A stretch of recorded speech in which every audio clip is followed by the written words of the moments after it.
Hello. All you boys and girls, it's Michael again from MTG and More and Miniature Painting. This time also in a better sound quality than the last one. I really wanted to be my 100th video pretty bit better than what I had made. But it was an unboxing and I needed the space, so bear with it. Sorry to hear you say that you didn't like it. If you didn't like it, do like it. Do I know what? It's the 100th video and I announced myself a printer. So the printer was a Phrozen Sonic Mini and the name of the printer already says it. It's a miniature printer. That means you can print highly detailed miniatures in resin up to busts quality. So it's not really meant for terrain and stuff. So I spoke to the guys at Phrozen and I said, hey, let's make a deal. Let's do something cool with the Phrozen resin printer and let's start making it or using it for terrain. So I announced my new army, a undead army from Mantic. It's 100% Mantic army. And the reason for that is I really love the Mantic miniatures.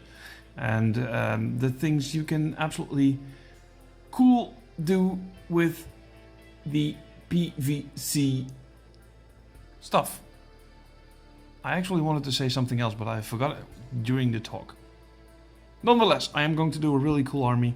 I am going to use a really cool method of making terrain and terrain bases because, well, you can multi-base the miniatures on the base itself. And I wanted to use the Phrozen Sonic Mini for that. So I got it. And now I want to place a initial review. So first of all, I really wanted to say that the printer is really easy in usage. That means, well, it's just basically point and click. You just have a couple of things on the display and you just say, okay, go. And that's it. The thing goes down and you print. So the quality of the prints, depending on what kind of miniatures you take and what you do with the miniatures, of course, is a bit like this. So this was a free set of miniatures. That was a D&D set. There was about 13 miniatures.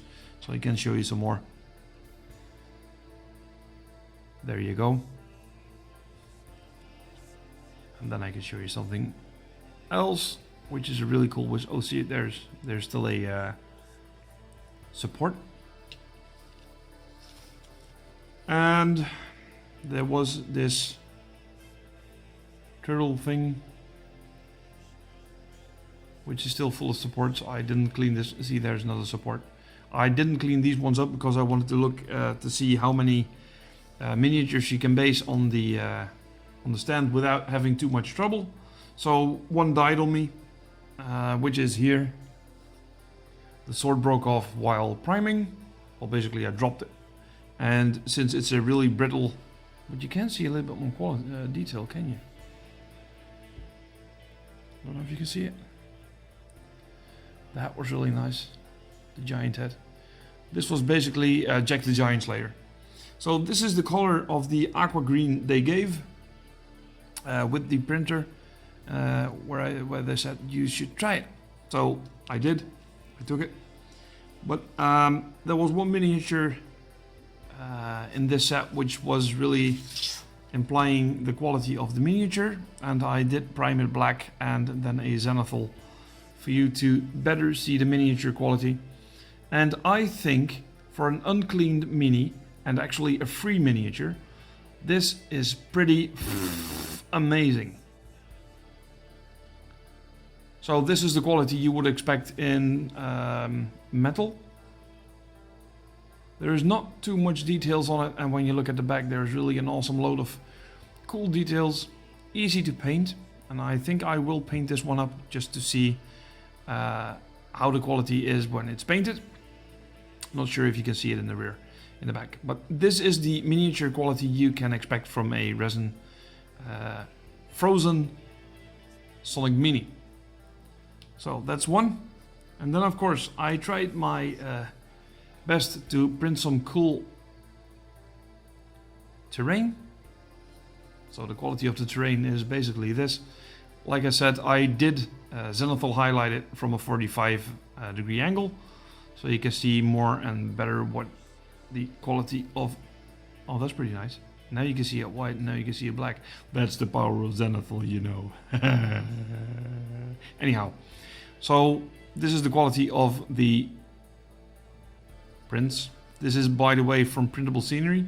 I have no idea where these were from. It was in this set, so I just printed out 7, like I said.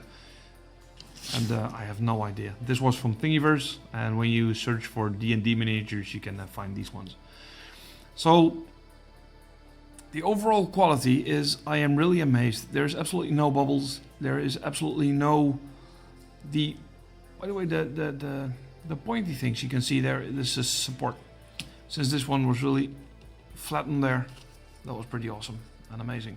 You can print these, by the way, for without any supports in this miniature. If you just put it down like that.